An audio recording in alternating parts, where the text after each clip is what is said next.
Baik, Bismillah. Assalamualaikum warahmatullahi wabarakatuh. Waalaikumsalam. Alhamdulillah, puji dan syukur kita panjatkan kehadirat Allah Subhanahu wa Ta'ala yang masih memberikan kita kesempatan pada malam hari yang berbahagia ini. Kami dari kelompok 4 akan mempresentasikan hasil kerja kelompok kami pada mata kuliah organisasi dan arsitektur komputer. Sebelum itu, saya sebagai moderator akan memperkenalkan anggota dari kelompok 4. Yang pertama ada Arif Santoso dengan ujung NIM 040. Kemudian ada Imade Alid Dwi Saputra dengan NIM 061. Ada Laode Muhammad Ali Tofan dengan NIM 068. Ada saya sendiri Muhammad Harjun Salehuddin dengan NIM 074. Ada Melani Agistia dengan NIM 071.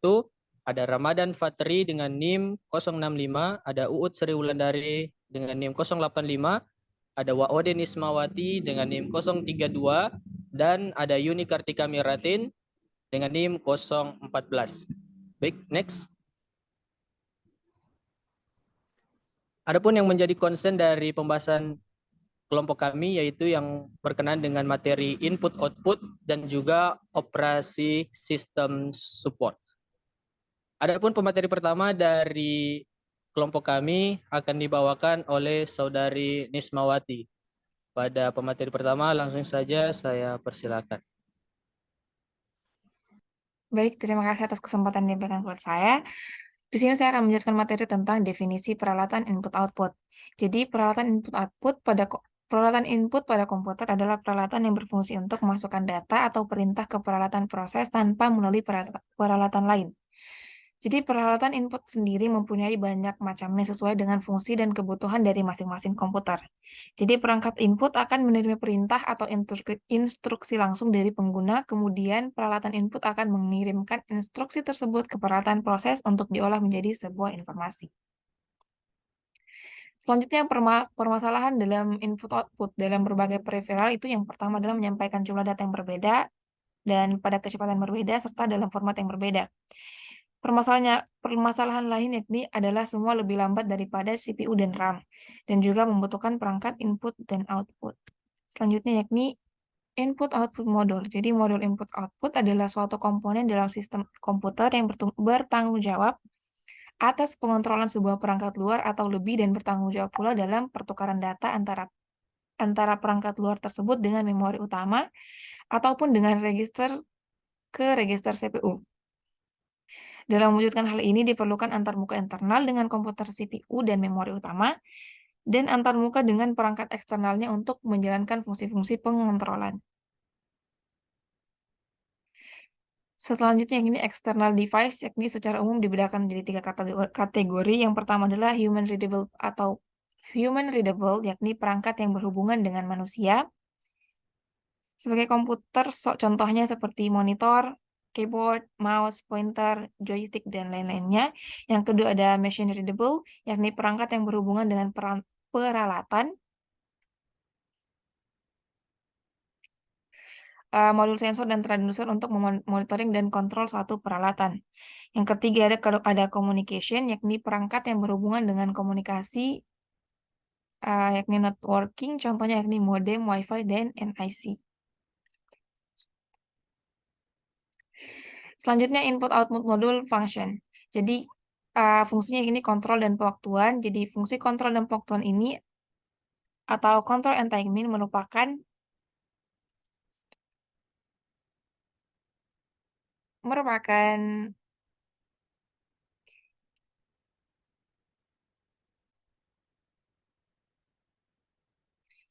Jadi, fungsi kontrol dan pewaktuan atau control and timing merupakan hal yang penting dalam mensinkronasikan kerja masing-masing komponen penyusun komputer. Lalu ada komunikasi CPU, jadi modul input-output berfungsi sebagai media komunikasi dari CPU menuju device eksternal. Selanjutnya ada fungsi komunikasi perangkat eksternal, jadi modul input-output berfungsi sebagai media komunikasi dari device eksternal menuju CPU. Selanjutnya yakni pembufferan data. Jadi model input output berfungsi sebagai penampung data sementara baik dari CPU atau memori maupun dari peripheral. Selanjutnya ada berfungsi sebagai deteksi kesalahan, yakni fungsi terakhir adalah deteksi kesalahan. Modul input output fungsi sebagai pendeteksi kesalahan yang ditimbulkan oleh device. Selanjutnya ada input output steps. Yang pertama adalah CPU akan mengecek status modul input output. Selanjutnya modul input output akan mengembalikan atau menyatakan status. Jika siap, CPU akan merequest transfer data. Lalu modul input output akan mendapatkan data dari perangkat. Selanjutnya modul input output mentransfer data ke CPU. Selanjutnya ada input output teknik, yakni yang pertama ada teknik terprogram atau programmed input output. Yang kedua ada interrupt atau driven input output. Yang ketiga ada direct memory access.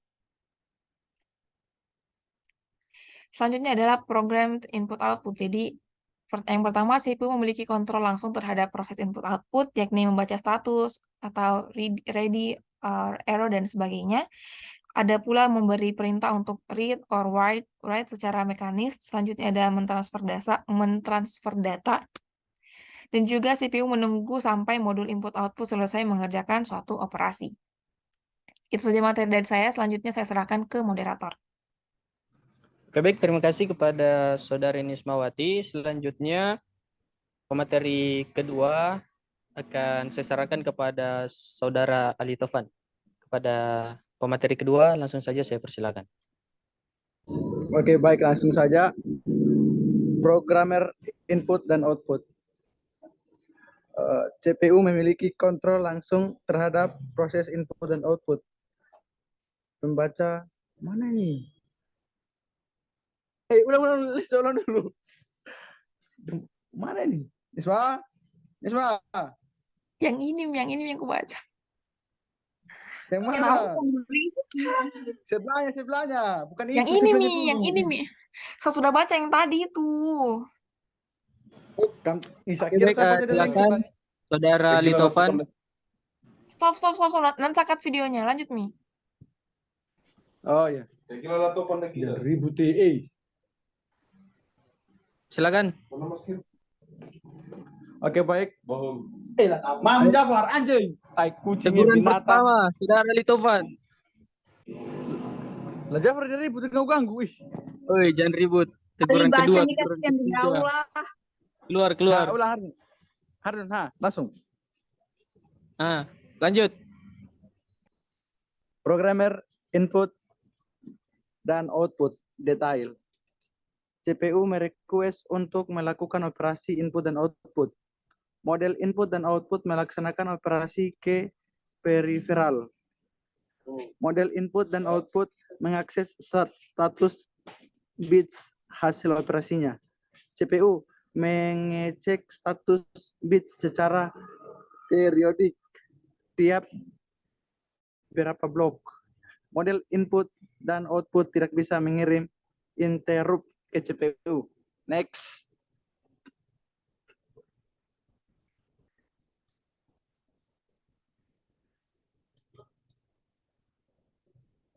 Next.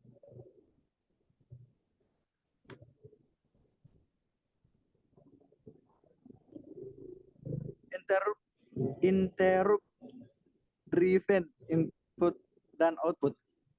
CPU tetap memiliki kontrol langsung seperti pada programmer input dan output, kecuali untuk membaca status. Model input dan output mengirimkan interrupt ke CPU ketika terjadi perubahan status. CPU tidak menunggu sampai sebuah operasi selesai kerjakan.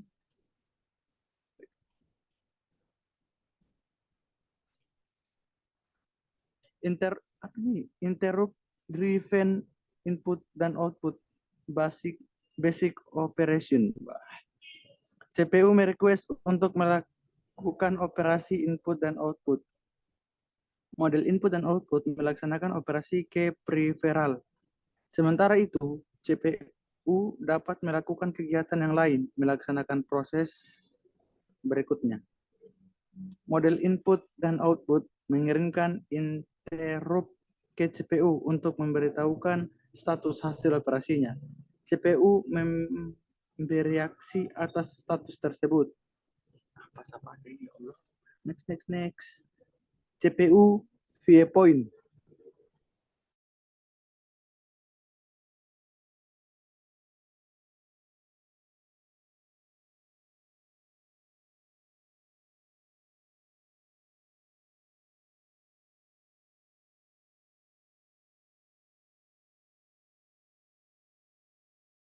pekerjaan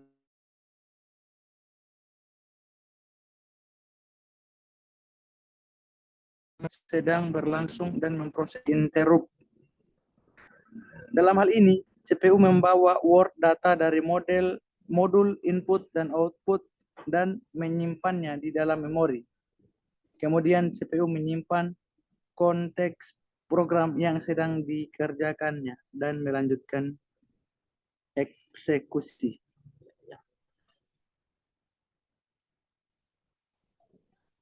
Next.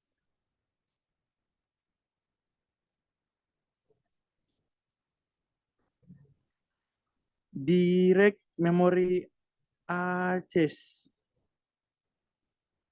DMA merupakan singkatan dari Direct Memory Access. Sesuai namanya, Direct Memory Access adalah sistem yang bertugas untuk memberikan akses langsung terhadap data tanpa perlu melalui proses CPU. Dengan begitu, kamu dapat mempercepat operasi memori dan tidak memberatkan kerja CPU. Namun, hanya input dan output data tertentu saja yang dapat diproses melalui DMA. Channel DMA digunakan untuk mengkomunikasikan data antara perangkat, peripheral, dan memori sistem. Tanpa DMA, CPU menyalin setiap bahan data dan tidak memungkinkan pekerjaan lain dilakukan sampai operasi selesai. Dengan DMA, CPU dapat memproses tugas lain saat transfer data sedang dilakukan. Transfer data pertama kali diprakarsai oleh CPU. DMA oleh CPU, namun operasinya dapat dilakukan oleh DMA. Next.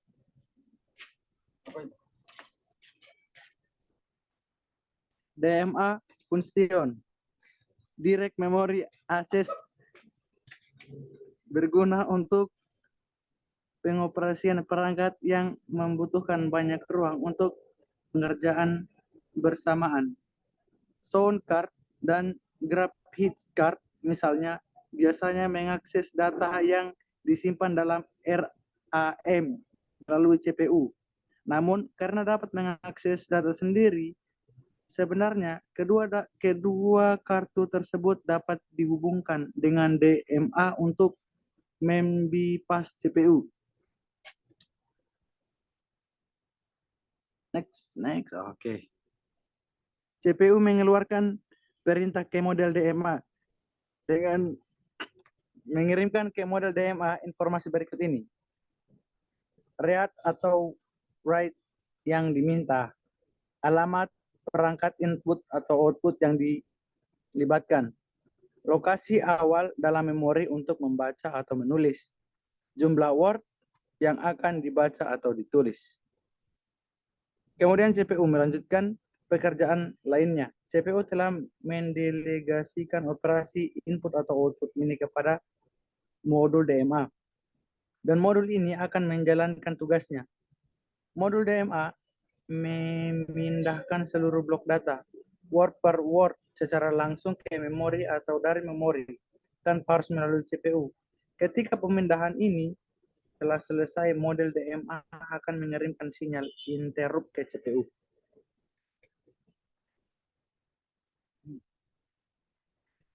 DMA transfer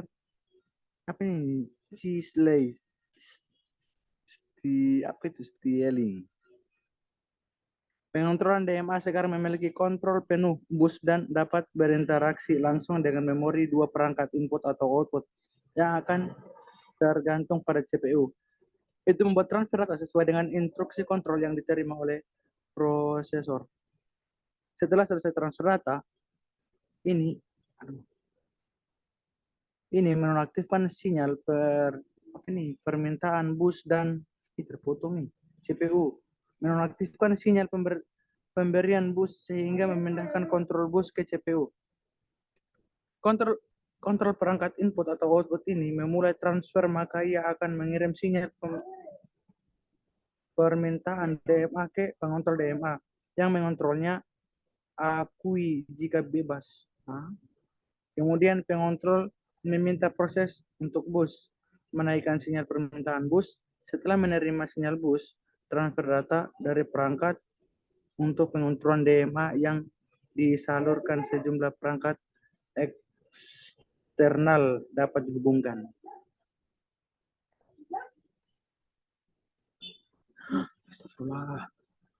Intel 8237A DMA controller.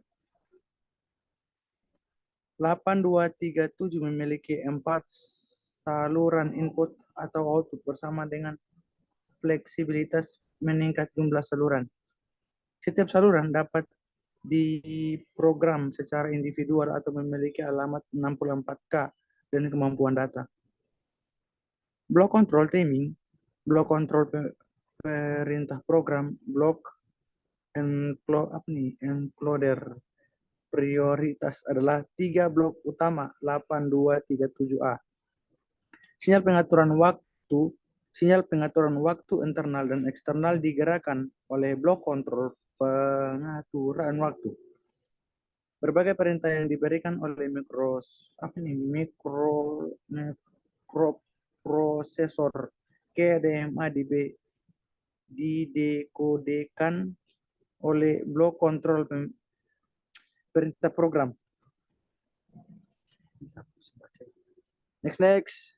Oke. Saluran mana yang harus diberi prioritas tertinggi? Prioritas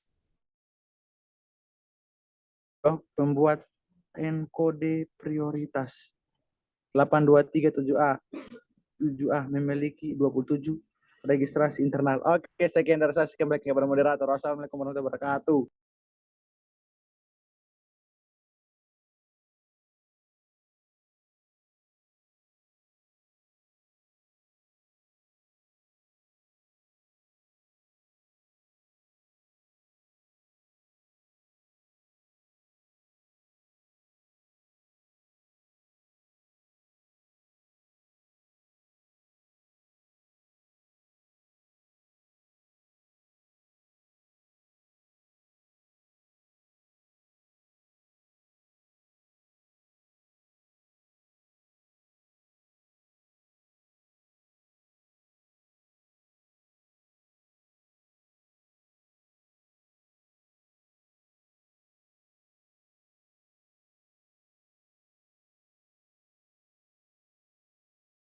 Oke, baik.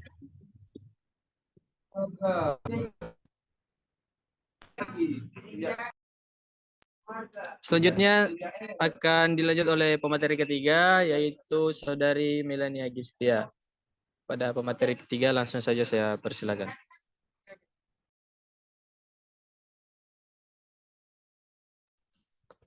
Baik, terima kasih kepada moderator. Langsung saja. Input-output channels. Yang pertama, perangkat input-output semakin canggih. Yang kedua, CPU menginstruksikan pengontrol input-output untuk melakukan transfer. Kemudian pengontrol input-output melakukan seluruh transfer. Yang keempat, meningkatkan kecepatan. Yang kelima, mengambil beban dari CPU.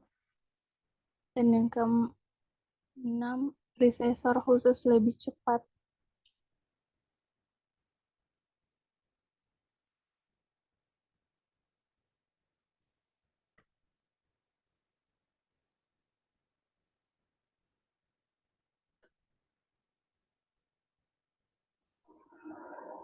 Kecepatan data dari 25 hingga 3200 MB, dua bentuk arbitrase disediakan oleh firmware. Bentuk paling sederhana didasarkan pada susunan not yang terstruktur pohon pada bus firmware yang disebutkan sebelumnya. Lapisan fisik berisi logika yang memungkinkan semua perangkat terpasang untuk mengkonfigurasi diri mereka sendiri sehingga satu node ditetapkan sebagai akar pohon dan node lainnya diatur dalam hubungan induk atau turunan yang membentuk topologi pohon.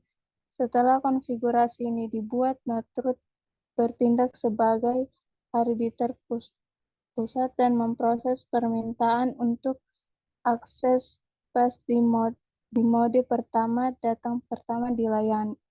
Kemudian dalam kasus permintaan simultan, node dengan prioritas alami tertinggi diberikan akses. Prioritas alami ditentukan oleh node yang bersaing paling dekat dengan root, dan di antara mereka memiliki jarak yang sama dari root yang mana yang memiliki nomor ID lebih rendah.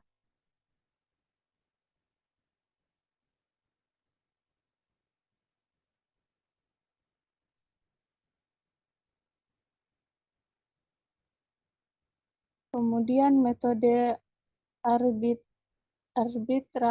yang disebutkan di atas dilengkapi dengan dua tambahan fungsi, yaitu arbitrase keadilan dan arbitrase mendesak.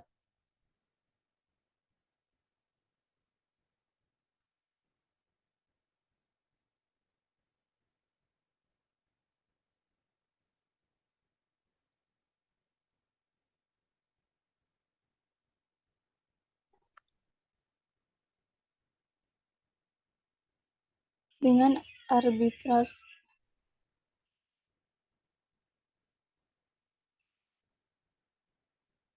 lapisan tautan mendefinisikan transmisi data dalam bentuk paket.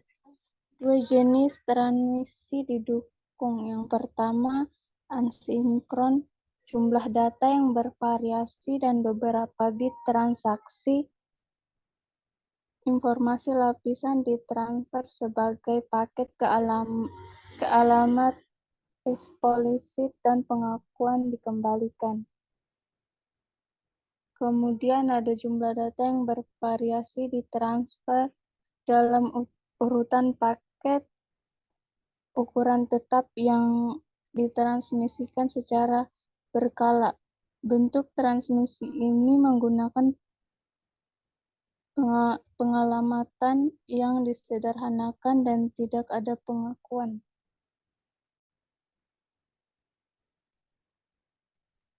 Slide selanjutnya.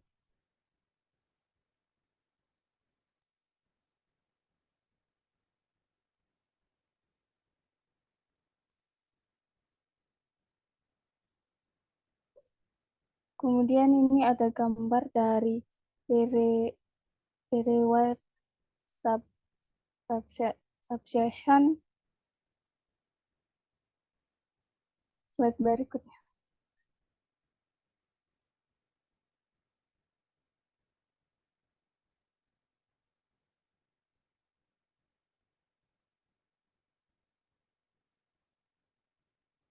Slide berikutnya.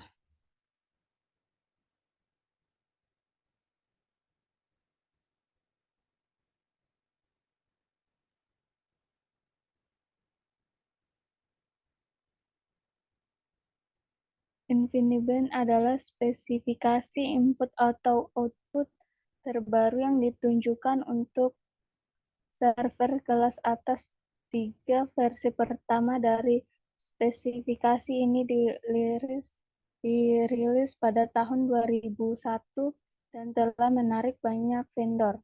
Standar ini menjelaskan arsitektur dan spesifikasi untuk aliran data di antara prosesor dan perangkat input-output cerdas. InfiniBand telah menjadi antarmuka yang populer untuk jaringan area penyimpanan dan konfigurasi penyimpanan besar lainnya. Di intinya, InfiniBand memungkinkan server, penyimpanan jarak jauh, dan perangkat jaringan lainnya untuk dipasang di kain pusat sakral dan tautan. Arsitektur berbasis suite dapat menghubungkan hingga 64 server, sistem penyimpanan, dan perangkat jaringan.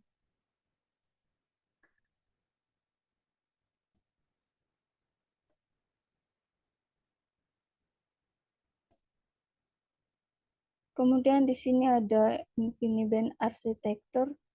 Yang pertama dengan InfiniBand penyimpanan jarak jauh, jaringan, dan koneksi antar server. Kemudian kepadatan server yang lebih besar, pusat data yang lebih fleksibel dan dapat diskalakan, not independen, dan ditambahkan sesuai kebutuhan. Perangkat input-output ditetapkan 17 meter jauh dari server menggunakan tembaga hingga 300 meter menggunakan serat optik multimode dan hingga 10 km dengan serat optik mode tunggal. Tingkat transmisi telah tinggi sebagai 30 GB dapat dicapai.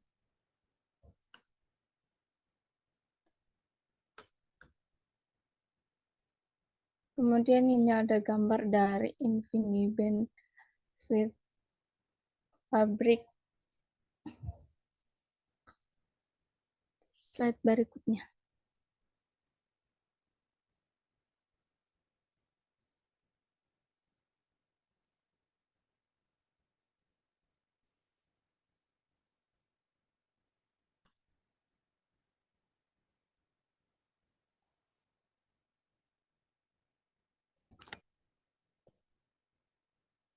Slide berikutnya.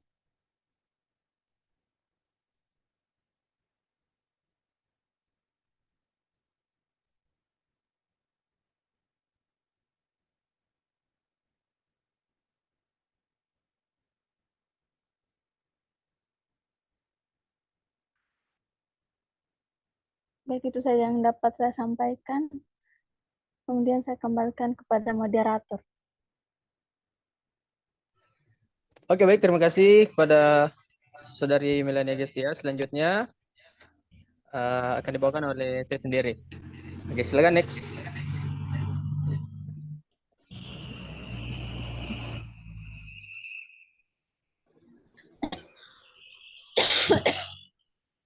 Oke, baik. Adapun ilustrasi dari InfiniBand Protocol Stack bisa teman-teman lihat pada gambar yang ada di layar.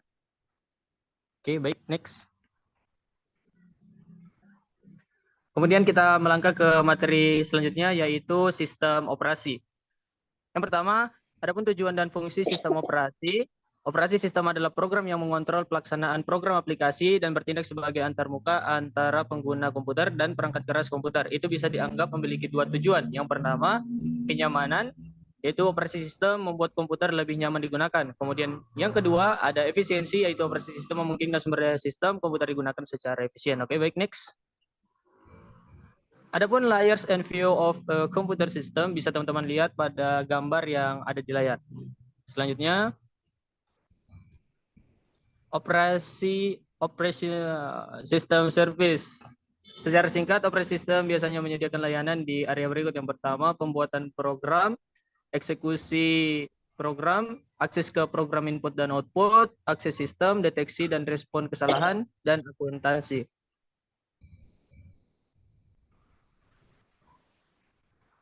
Adapun operasi sistem resource manager pada gambar.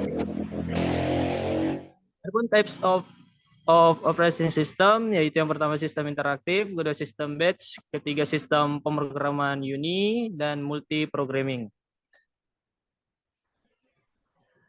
Early system. Yang pertama akhir 1940-an hingga pertengahan 1950-an. Kemudian tidak ada sistem operasi. Yang ketiga program berinteraksi langsung dengan perangkat keras. Adapun dua masalah utama yaitu penjadwalan dan waktu penyiapan. Baik, next. Simple batch system. Yang pertama program pemantau penduduk. Pengguna mengirimkan pekerjaan ke operator. Pekerjaan batch operator monitor mengontrol urutan peristiwa untuk memproses batch. Ketika satu pekerjaan selesai, kontrol kembali ke monitor yang membaca pekerjaan berikutnya. Kemudian monitor menangani penjadwalan. Adapun memory layout of resident monitor bisa teman-teman lihat pada gambar yang ada di layar. Next. Adapun job control language, yang pertama interaksi untuk memantau biasanya dilambangkan dengan dolar, misalnya dolar job, dolar FTN dan sebagainya. Bisa teman-teman lihat. Oke, next. Desirable hardware features. Yang pertama, perlindungan memori, yaitu untuk melindungi monitor. Kemudian yang kedua, timer untuk mencegah pekerjaan memonopoli sistem. Instruksi istimewa hanya dijalankan oleh monitor, misalnya input dan output. Kemudian yang keempat, menyala, memungkinkan untuk melepaskan dan mendapatkan kembali kendali. Next. Multi-programmed batch system. Yang pertama ada perangkat input-output sangat lambat. Kedua, ketika satu program sedang menunggu input-output yang lain dapat menggunakan CPU. Single program bisa teman-teman lihat pada gambar. Next, multi-programming with two programs bisa dilihat pada gambar. Next, multi-programming with three programs bisa dilihat juga pada gambar. Next, ada utilization bisa dilihat pada gambar. Kemudian time sharing system.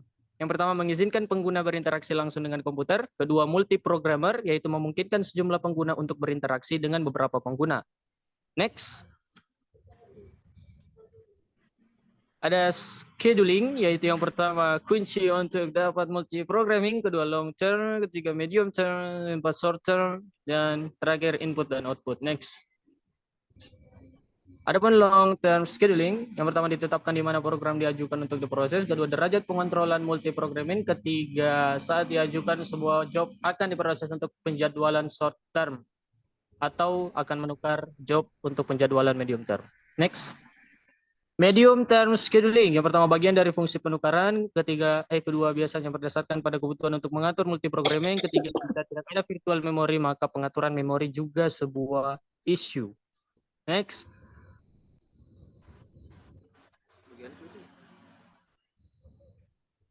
Short term scheduler, yang pertama pengatur pengiriman berita atau dispatcher, kedua keputusan berbutir halus tentang pekerjaan mana yang harus dijalankan selanjutnya, yaitu pekerjaan yang benar-benar dapat menggunakan prosesor di slot waktu berikutnya. Kemudian ada 5 stage processing model, bisa lihat pada gambar. Oke, baik, itulah materi yang bisa saya bawakan. Selanjutnya akan dilanjutkan oleh Saudara Imade Ali Dwi Saputra. Kepada pemateri selanjutnya langsung saja saya persilakan. Terima kasih. Baik, terima kasih moderator. Di sini saya akan melanjutkan yang selanjutnya. Di sini ada memori manajemen. Memori manajemen meliputi yang pertama ada unit program atau program tunggal. Kemudian meliputi memori dipisah menjadi dua. Kemudian satu untuk US atau monitor. Kemudian satu untuk eksekusi program. Selanjutnya ada multiprogram. Di sini pengguna merupakan bagian dari proses yang sedang aktif. Next. Selanjutnya ada sweeping. Sweeping meliputi yang pertama ada masalah. Input atau output lebih lambat dibandingkan CPU, meskipun pada multiprogramming, CPU akan mempunyai banyak waktu kosong atau tidak bekerja. Kemudian selanjutnya ada solusi. Di sini solusi meliputi menambah memori utama. Kemudian ada sweeping. Sweeping di sini ada memindahkan isi memori utama ke memori sekunder. What is sweeping? Apa sih itu sweeping? Sweeping adalah suatu metode pengalihan proses yang bersifat sementara dari memori utama ke tempat penyimpanan sementara atau disk, dan dipanggil kembali ke memori jika akan melakukan eksekusi. Adapun proses yang dipindahkan, wow, cepat sekali ya. Kemudian di sini ada use of sweeping, kemudian bisa dilihat pada gambar berikut ini. Next. Selanjutnya ada partitioning. Partitioning atau partisi merupakan salah satu fitur dari database yang mengelompokkan database table atau indeks berdasarkan kriteria yang sudah teridentifikasi sebelumnya. Jadi, ketika kita membuat sebuah table, kita mendefinisikan partisi table tersebut berdasarkan kriteria tertentu. Sehingga ketika data masuk ke table, wow, amazing. Di sini selanjutnya ada variable size processing. Yang pertama meliputi partisi yang digunakan memiliki panjang dan jumlah yang berbeda-beda. Next. Selanjutnya ada variable size partition 2. Proses baru ukurannya mungkin lebih kecil dari proses yang di swab. Kemudian akan terjadi ruang kosong lagi. Wow. Di sini ada gambar effect of dynamic partitioning. Bisa teman-teman lihat pada gambar berikut ini. Mudah-mudahan dimengerti ya. Selanjutnya ada relocation. Meliputi yang pertama, tidak ada jaminan bahwa proses akan menempati partisi yang sama dalam memori. Kemudian yang kedua ada instruksi terdiri dari lokasi data, kemudian alamat untuk instruksi atau branching, kemudian ada alamat logika atau referensi ke sebuah lokasi memori. Selanjutnya ada alamat fisik. Yang selanjutnya ada pegging. Di sini dipisahkan memori menjadi ukuran yang sama, potongan kecil, bingkai halaman. Yang kedua, pisahkan program atau proses menjadi ukuran yang sama. Smell and peg. Alokasikan nomor halaman frame yang diperlukan ke file. Selanjutnya ada sistem operasi memelihara daftar bingkai bebas. Kemudian ada sebuah progres. Selanjutnya ada di sini virtual memory. Virtual memory meliputi yang pertama halaman permintaan. Halaman permintaan meliputi yang pertama tidak memerlukan semua halaman proses dalam memori. Kemudian bawa halaman sesuai kebutuhan. Selanjutnya ada kesalahan halaman. Di sini meliputi yang pertama halaman yang dibutuhkan tidak ada di memori. Selanjutnya sistem operasi harus bertukar di halaman yang diperlukan. Selanjutnya mungkin perlu menukar halaman untuk memberi ruang dan pilih halaman yang akan dibuang berdasarkan riwayat terkini. Baik, mungkin sekian. Saya kembalikan ke moderator.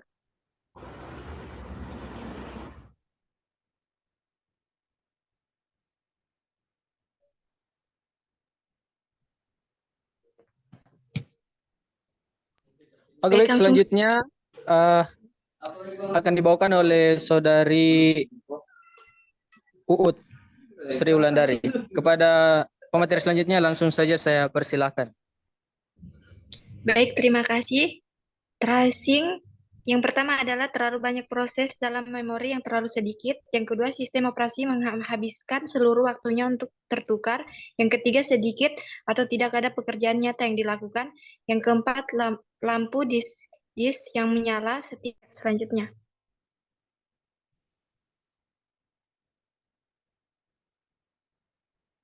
Terus, bonus. Yang pertama, kami tidak membutuhkan semua proses di memori untuk menjalankannya. Yang kedua, kami dapat bertukar halaman sesuai kebutuhan. Yang ketiga, jadi kita sekarang dapat menjalankan proses yang lebih besar dari total memori yang tersedia. Yang keempat, memori utama disebut nyata. Yang kelima, pengguna atau programan melihat memori virtual yang jauh lebih besar. Selanjutnya.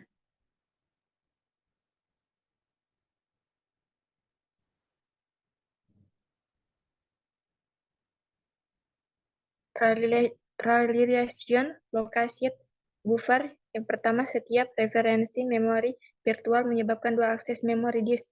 Yang pertama, ambil entry tabel halaman. Yang kedua, ambil data. Kemudian, gunakan caches kedua. Segmentations. Yang pertama, pagging tidak biasanya terlihat oleh programmer. Yang kedua, segmentation terlihat oleh programmer. Yang ketiga, biasanya segmen yang berbeda dialokasikan untuk program dan data. Yang keempat, mungkin sejumlah segmen program dan data. Selanjutnya, advantages of segmentations. Yang pertama, menyederhanakan penanganan struktur data yang berkembang. Yang kedua, memungkinkan program diubah dan dikompilasi ulang secara independen tanpa menautkan dan membuat ulang. Yang ketiga, cocok untuk berbagai di antara proses. Yang keempat, cocok untuk perlindungan. Yang kelima, beberapa sistem menggabungkan segmentasi dengan plugin. Selanjutnya, Pentium 2. Yang pertama, perangkat keras. Untuk kedua, segmentasi dan pagging. Yang kedua, memori unsegmented. Dalam hal ini, alamat virtual sama dengan alamat fisik. Hal ini berguna misalnya dalam kompleksitas rendah performance aplikasi controller. Yang ketiga, memori Vegas unsegmented. Berikut memori dipandang sebagai ruang alamat liar packets, perlindungan dan manajemen memori melakukan melalui paging yang disukai oleh beberapa sistem operasi, misalnya Berkelir Unix. Yang keempat, memori unpackaged terskemantasi. Berikutnya, memori dipandang sebagai kumpulan dari ruangan alat logisi. Keuntungan dari pandangan ini melalui pendekatan paget adalah bahwa hal ini memberikan perlindungan ke tingkat BT tunggal. Jika perlu, selanjutnya tidak seperti paging ini, ia menjamin bahwa tabel terjemahan yang diperlukan dalam kurung tabel segmen yang on-chip ketika segmen tersebut dalam memori. Oleh karena itu, hasil memori terskemantasi unpacked di waktu akses diprediksi. Yang kelima, segmen spagen memori, yaitu segmentasi digunakan untuk menentukan partisi memori. Kemudian Petium 2 Address Relation Mechanism, seperti gambar di bawah. Next. Penetration 2 segmentation. Yang pertama, masing-masing alamat virtual terdiri dari referensi segmen 16 atau bit dan 32 bit efficient. Yang kedua, dua bit dari kesepakatan referensi segmen dan mekanisme perlindungan. Yang ketiga, 14 bit untuk menentukan segmen tertentu. Yang kelima, yang keempat, virtual penggunaan adalah 23294G bytes.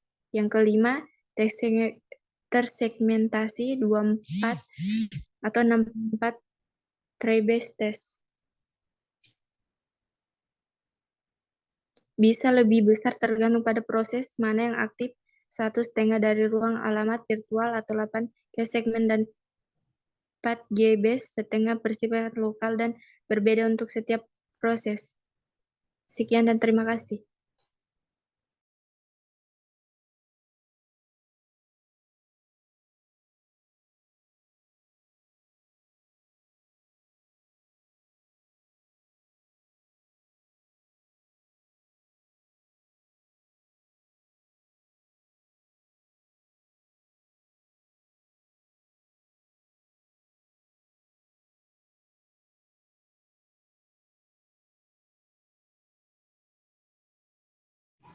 Oke, baik. Terima kasih. Selanjutnya saya persilakan kepada Saudari Yuni Kartika Maritim untuk membacakan materi selanjutnya. Pada pemateri saya persilakan. Oke, terima kasih moderator. Selanjutnya yaitu Pentium 2 Protection. Bit perlindungan memberikan 4 hak istimewa, yaitu 0 yang paling terlindungi, paling sedikit 3. Penggunaan level tergantung dengan perangkat lunak. Biasanya level 3 untuk aplikasi, level 1 untuk iOS, dan level 0 untuk kernel. Level 2 tidak digunakan. Level 2 dapat digunakan untuk aplikasi yang memiliki keamanan internal, misalnya basis data. Beberapa instruksi hanya berfungsi di level 0. Oke, next.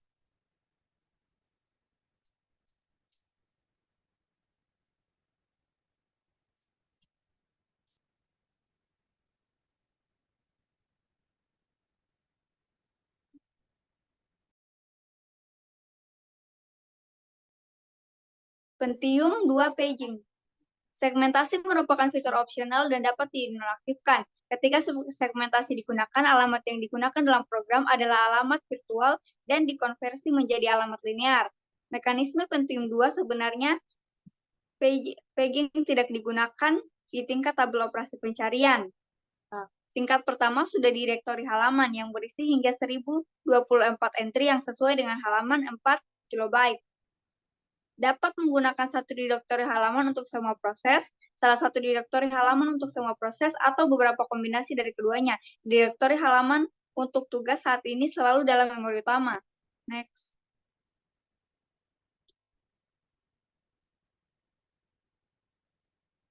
Selanjutnya, ARM Memory Management. Hardware memory virtual terjemahan menggunakan 1 atau 2 tingkat tabel. Terjemahan buffer adalah cache dari entry tabel halaman terakhir. Jika entry tersedia dalam TLB, maka TLB langsung mengirim alamat fisik ke memori utama untuk operasi membaca atau menulis. Slide sebelumnya tadi belum.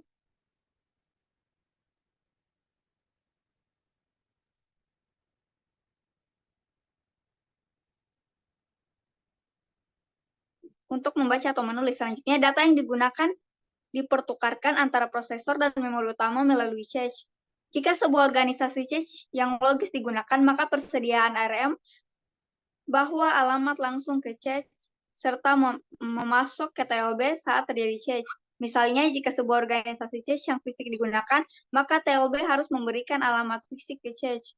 Entry dalam tabel terjemahan juga termasuk bit control access yang menentukan apakah suatu proses dapat mengakses sebagian memori tertentu. Oke, selanjutnya. Virtual Memory Address Translation. ARM mendukung akses memori didasarkan pada bagian atau halaman. Supersection terdiri dari 600 MB blok memori utama. Section terdiri dari 1 MB blok memori utama. Large page terdiri dari 64 KB blok memori utama. Small page terdiri dari 4 KB blok memori utama. First, level table, gelar terjemahan dan supersection dan pointer ke tingkat kedua table. Second, level tables, pegang baik terjemahan, halaman besar dan kecil. Oke, selanjutnya.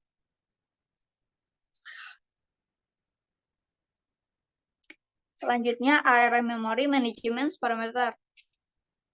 Access Permission atau AP, dan Access Permission Extension atau APX.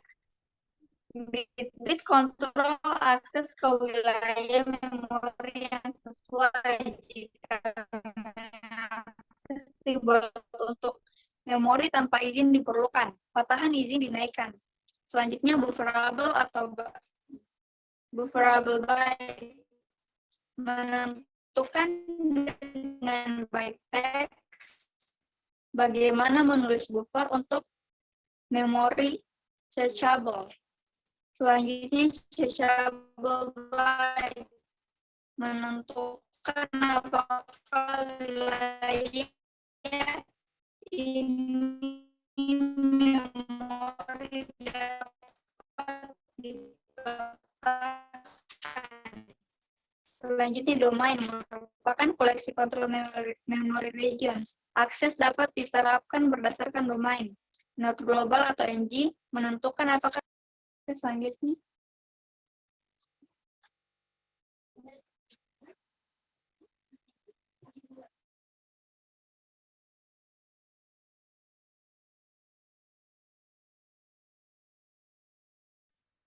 Selanjutnya, shared menentukan apakah terjemahan ini karena tidak berbagi memori atau berbagi. SBZ atau short B0, type extension, bit ini bersama dengan bit B dan C kontrol akses ke cache. Bagaimana menulis buffer digunakan dan jika wilayah memori dibagikan dan oleh karena itu harus disimpan koheren. Execute never menentukan apakah wilayah ini dieksekusi atau tidak dieksekusi. Next.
pada Saudari Yuni Kartika Miratin.